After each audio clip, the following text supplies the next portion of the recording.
Queridos oyentes de la Trinchera Liberal, bienvenidos otra vez a este espacio donde nos animamos a pensar sin pedir permiso, donde no repetimos guiones oficiales, donde buscamos la verdad, aunque incomode, donde cuestionamos la narrativa única que tantas veces pretende disciplinar al ciudadano bajo el pretexto de protegerlo. Hoy vamos a hablar de un tema profundo, humano, devastador, pero también indispensable, necesario.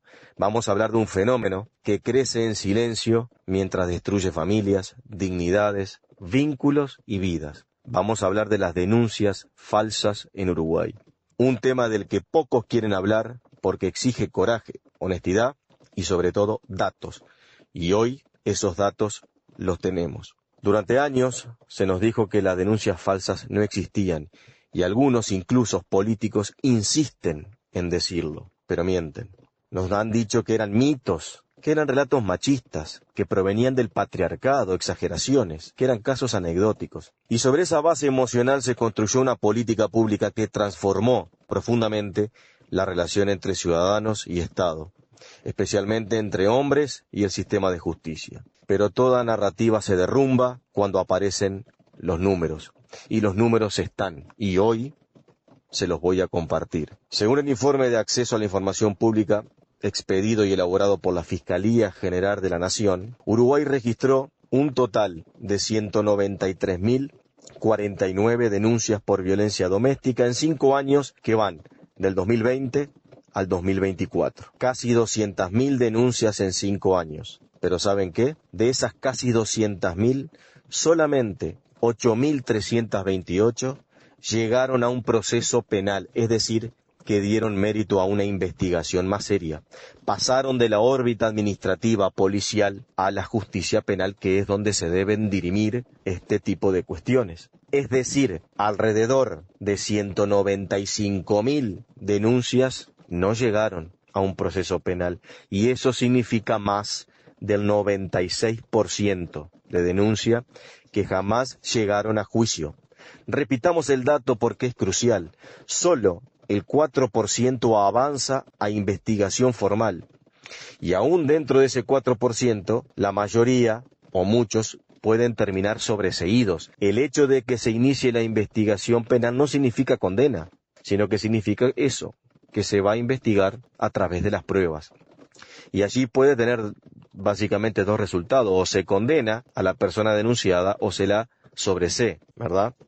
Entonces podemos decir que inclusive menos del 4%, estamos hablando, menos de 8.328 de un total de casi 200.000, son las sentencias o las denuncias que terminan en una condena efectiva. Ningún sistema sano puede mirar esta estadística y afirmar que todo está funcionando bien. Ninguna persona honesta puede ver esto y sostener que el riesgo de abuso es mínimo y que las denuncias falsas no existen. Insisto, 185.000 denuncias que no van a juicio. Porque si casi la totalidad de las denuncias no llega a juicio, entonces estamos ante dos posibilidades. La primera, el sistema permite denuncias instrumentales, débiles o directamente falsas, o dos, el sistema es incapaz de investigar adecuadamente, dejando a verdaderas víctimas sin protección.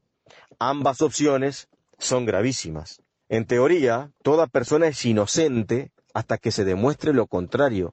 Ese es el principio de inocencia básico de un Estado de Derecho y de un Estado que se dice democrático. Pero en Uruguay, en materia de violencia doméstica, eso no ocurre. La condena empieza en el instante mismo en que se firma una denuncia, en que una mujer hace una denuncia contra un hombre. Ya esa denuncia es verdadera, a pesar de que no se lo haya escuchado al denunciado y de que no exista prueba alguna. Sin investigación previa, sin evidencia inicial, sin corroboración profesional, se aplican medidas que funcionan como castigo, que son absolutamente degradantes y agresivas. ¿Y cuáles son estas medidas que se toman con el mero hecho de denunciar? Bueno, retiro y expulsión del hogar, restricción de contacto con los hijos, alejamiento del padre, tobillera electrónica, prohibición de acercamiento, prohibición de comunicación. Muchas veces se notifica al empleador y la persona queda sin trabajo porque es despedida. En la función pública, sumarios administrativos. Y por supuesto, por supuesto, estigmatización pública, exposición, pérdida automática de reputación social. Todo esto sucede sin juicio, muchas veces sin prueba y, por supuesto, sin defensa posible. Esto es lo que en derecho penal se llama pena anticipada, una figura que debería ser excepcionalísima solamente en caso de flagrancia y que hoy se aplica para todo tipo de denuncia de violencia doméstica con extremo rigor, y en Uruguay se ha vuelto rutina. Y el mensaje implícito es claro: primero te castigamos, después investigamos. Y un sistema así no protege, un sistema así destruye principios básicos, como dijimos, el principio de inocencia, sagrado, y por supuesto el principio de igualdad ante la ley. Este sistema discrimina a los hombres y los destruye. El informe de Fiscalía agrega un dato que revela el corazón de esta tragedia. De casi 195.000 denuncias, solo 2 casos, terminaron en imputación por calumnia o simulación de delito o falsa denuncia. 2 en 5 años en todo el país. ¿Y esto qué es lo que significa? ¿Que solo existieron 2 denuncias falsas? De ninguna manera.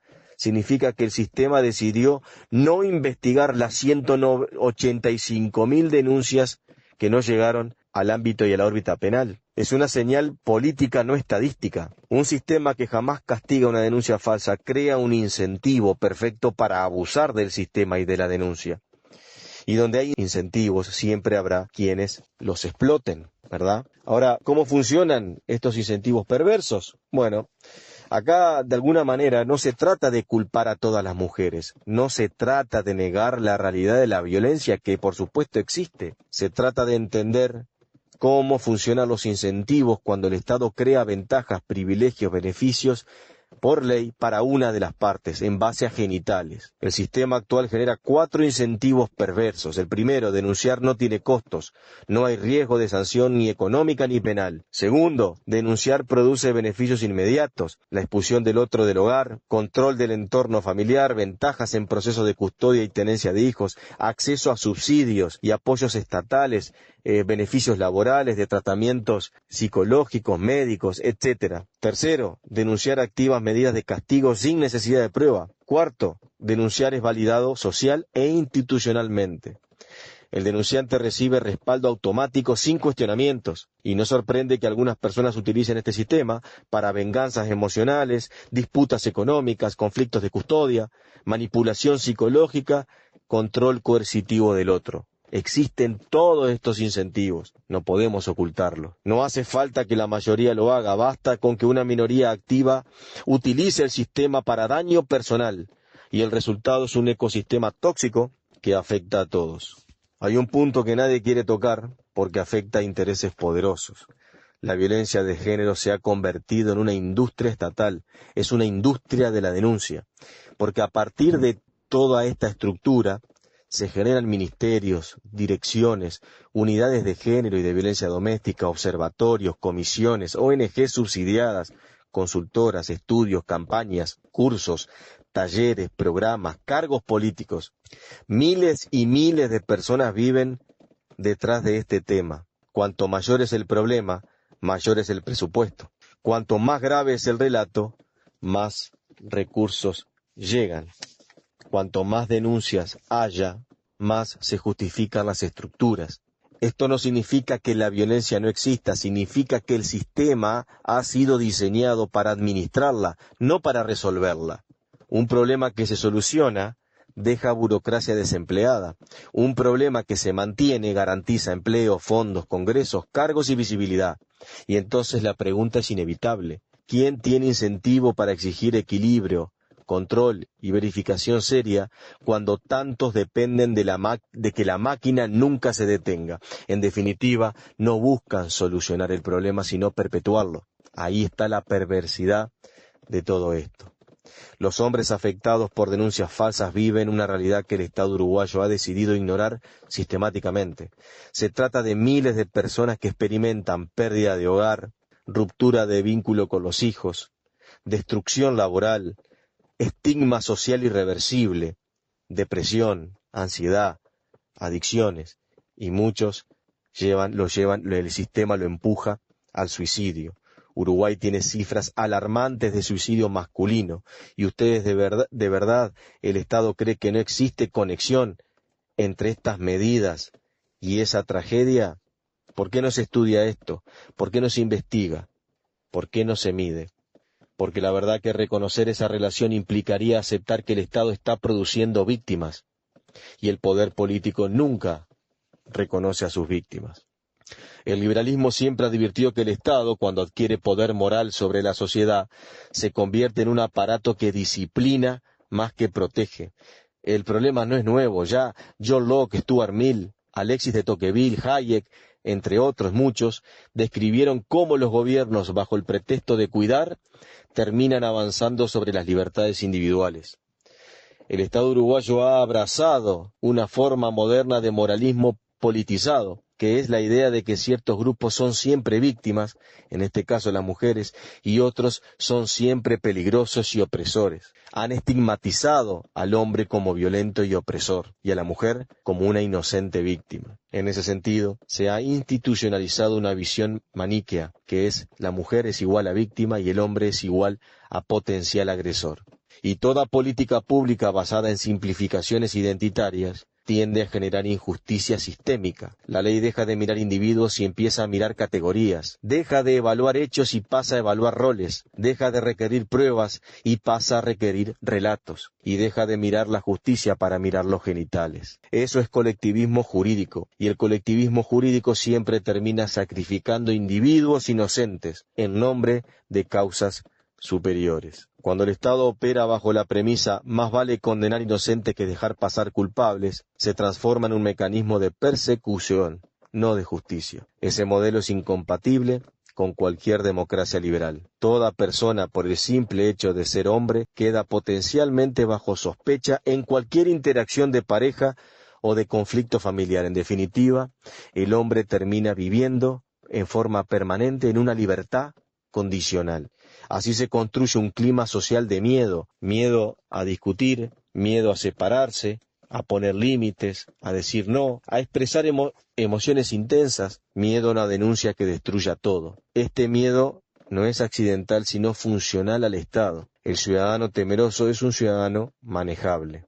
Y entonces la relación entre hombre y mujer se destruye. Cuando el Estado expulsa automáticamente al padre del hogar y rompe vínculos familiares sin pruebas sólidas, los niños se convierten en daños colaterales de una política irresponsable. Se ha normalizado que los hijos crezcan sin padre por denuncias que después resultan archivadas. Pero el archivo no repara nada. El tiempo perdido con un hijo no vuelve jamás, y el trabajo perdido tampoco. Numerosos estudios internacionales muestran que la ausencia paterna se correlaciona con fracaso escolar, con riesgos de adicciones del niño, problemas de autoestima, dificultades afectivas, conflictos económicos futuros y mayores tasas de delincuencia juvenil. La protección automática no siempre protege, muchas veces destruye.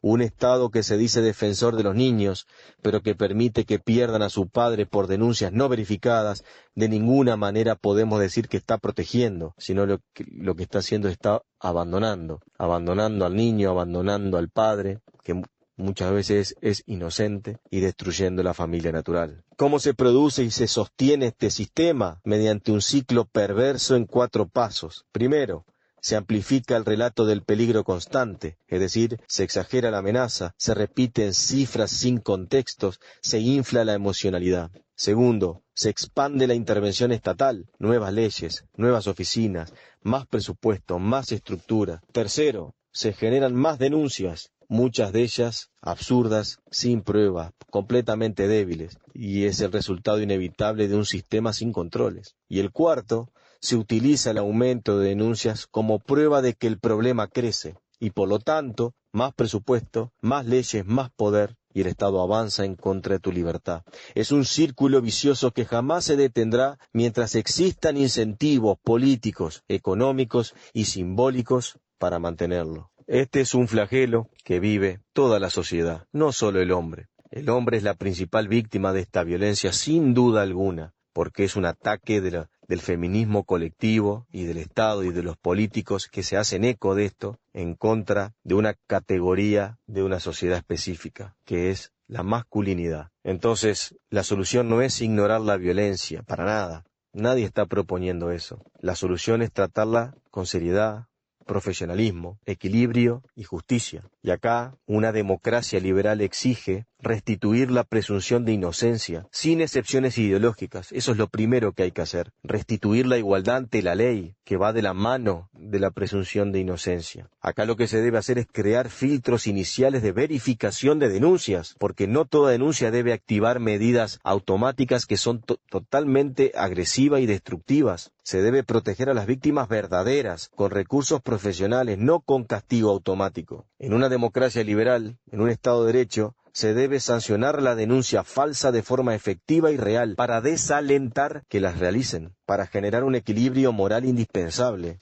Se debe reparar a quienes fueron destruidos injustamente. Se debe despolitizar el sistema de violencia de género.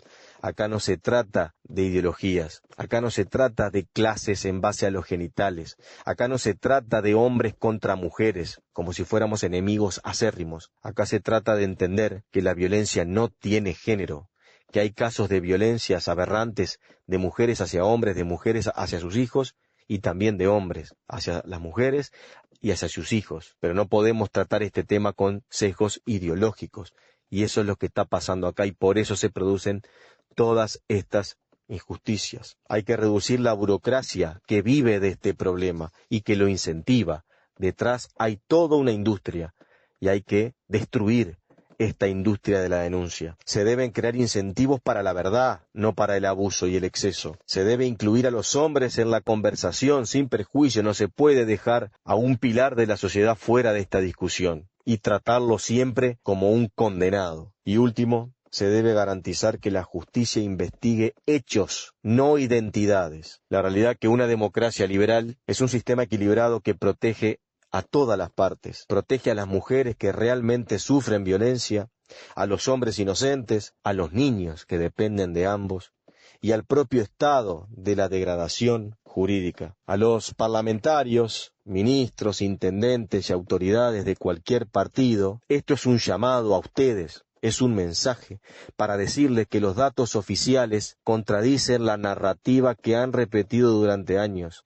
Y esto no solo lo vemos en este informe que yo les he presentado hoy, sino que se ve en la realidad. Está clarísimo. Nadie puede dudar de las denuncias falsas que existen y de todo lo que yo estoy diciendo acá porque es palpable en la realidad. Entonces esta realidad exige un replanteo urgente. La pregunta no es qué relato es más cómodo, la pregunta es qué sistema protege derechos sin destruir vidas. Les guste o no, es su responsabilidad. A los políticos les hablo. Está en sus manos revertir esto, porque la sociedad está mirando. Esto es un llamado también a los medios de comunicación, que han sido cómplices silenciosos de todo esto. Han repetido eslóganes sin cuestionarlos, amplificado emociones sin analizar datos, han difundido estadísticas manipuladas sin investigar su origen y han invisibilizado a los hombres destruidos por denuncias falsas. Yo a los periodistas les pregunto, ¿acaso no tienen hijos? Hombres no tienen padres, no tienen hermanos, amigos que padecen y han padecido esto o que son potenciales víctimas. Pónganse los pantalones y dejen de operar para el sistema y para el colectivismo feminista. El periodismo no debe ser propaganda, el periodismo debe buscar la verdad y la verdad nunca es unidireccional. Uruguay necesita medios valientes que se atrevan a romper el monopolio del discurso oficial feminista. Esto también es un llamado a la sociedad civil, a vos, oyente, ciudadano común, hombre de bien, persona honesta. No te dejes amedrentar por la cultura del miedo, estudia, infórmate, atrévete a pensar, no permitas que te etiqueten tu razonamiento. Cuestionar el abuso del Estado nunca es un acto de opresión, es un acto de libertad. Es necesario, tú sos el vigilante de los que detentan el poder. Ellos tienen el poder gracias a vos y el poder debe ser limitado. Hoy puede ser otro el denunciado injustamente y pensar que a ti no te toca, pero mañana puede ser tu hijo, tu hermano, tu padre, tu amigo. En un estado donde una denuncia destruye más rápido que un juicio, todos estamos en riesgo y eso es lo que nosotros debemos entender. Este es un sistema que puso a todos los hombres en libertad condicional. que nos puso a todos en riesgo de manera inmerecida, injusta, discriminatoria. Y eso es lo que se debe revertir hoy en día y lo que nosotros como ciudadanos no podemos permitir. Queridos oyentes, la libertad no se pierde de un día para otro, sépanlo. Se pierde cuando el ciudadano deja de cuestionar, se pierde de manera progresiva, paulatina, sin que te des cuenta. Se pierde cuando se aceptan medidas injustas porque suena correcto o es políticamente correcto. Se pierde cuando se legitima al Estado el castigo sin prueba alguna. En la trinchera liberal no vamos a callarnos. No vamos a aceptar que se destruya la vida de un inocente en nombre de causas supuestamente nobles, pero que son ignobles. No vamos a permitir que la justicia se convierta en herramienta de castigo preventivo, que la justicia se torne un espacio ideológico en donde las sentencias miran genitales en vez de mirar los hechos y las pruebas. Un país donde el Estado puede castigar sin evidencia es un país que ha dejado de ser libre, es un país que no puede llamarse democrático, es un país que no puede decir que avala el Estado de Derecho, porque esto que sucede con la violencia de género y doméstica es todo lo contrario al Estado de Derecho. Así que defendamos la libertad mientras aún estamos a tiempo. Con esto culmino y les digo hasta la próxima y gracias como siempre por animarse a pensar. Que Dios los bendiga. El viento golpea, la noche es feroz, pero aquí seguimos con fuerza y con voz. No hay muro que frene